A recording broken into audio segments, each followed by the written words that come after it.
চাওক আমাৰ ৰাজ্যখন কৃষি প্ৰধান দেশ আমাৰ ৰাজ্যখন কৃষি প্ৰধান ৰাজ্য আৰু গৰিষ্ঠ সংখ্যক ৰাইজে কৃষক হয় আপুনি ঠিকেই কৈছে যে স্বাধীনতাৰ পিছৰ দশককেইটাৰ দীঘলীয়া সময়ছোৱাত কৃষি ক্ষেত্ৰখনলৈ কোনো পৰিৱৰ্তন অহা নাই যদিও আমাৰ দেশখনৰ বিভিন্ন ৰাজ্য কৃষি খণ্ডত যথেষ্ট আগবাঢ়ি গৈছে কৃষকসকলে কৃষিক বৃত্তি হিচাপে লৈছে বা অধিক উৎপাদন কৰিবলৈ সক্ষম হৈছে কৃষি যান্ত্ৰিকীকৰণ হৈছে কিন্তু আমাৰ ৰাজ্যত তেনেকুৱা পৰিৱেশ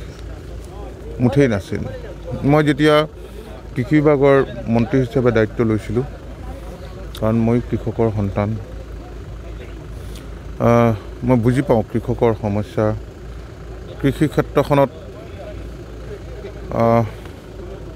দেখা দিয়া নতুন নতুন সমস্যা আৰু সেইকাৰণে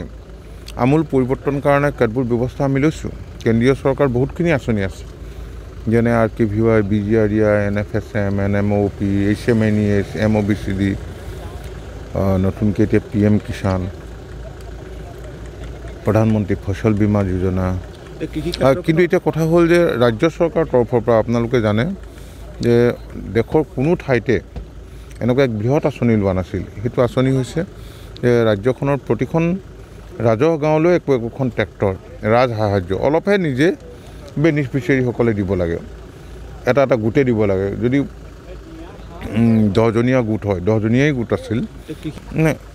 চাওক আমাৰ সমষ্টিটোত যিবিলাক ইয়াত স্বাস্থ্যকেন্দ্ৰ বা উপস্বাস্থ্যকেন্দ্ৰ আছিল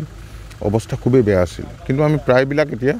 পুনৰ নিৰ্মাণ কৰিছোঁ বংকুৱালত আপুনি যদি যায় আপুনি দেখিব আৰু RIDF 26ত আমি যিকেইখন বাকী আছে আমি এতিয়া কৰিবলৈ লৈছোঁ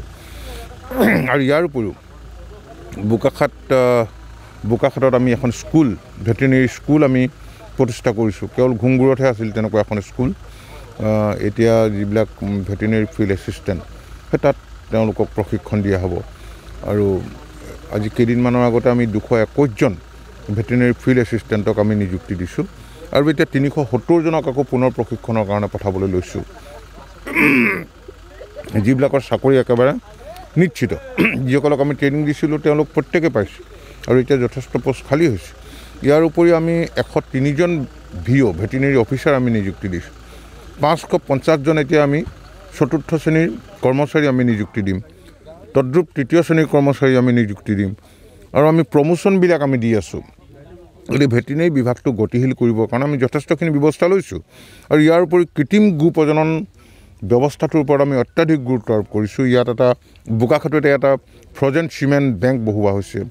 আৰু ইয়াৰ উপৰিও এটা মিল্ক প্ৰচেছিং সৰু ইউনিট এটা আছিল সেইটো আমি এতিয়া ডাঙৰ কৰিছোঁ বোকাখাটত ডাঙৰ কৰিবলৈ লৈছোঁ এখন মিল্ক পাৰ্লাৰ আমি কৰিছোঁ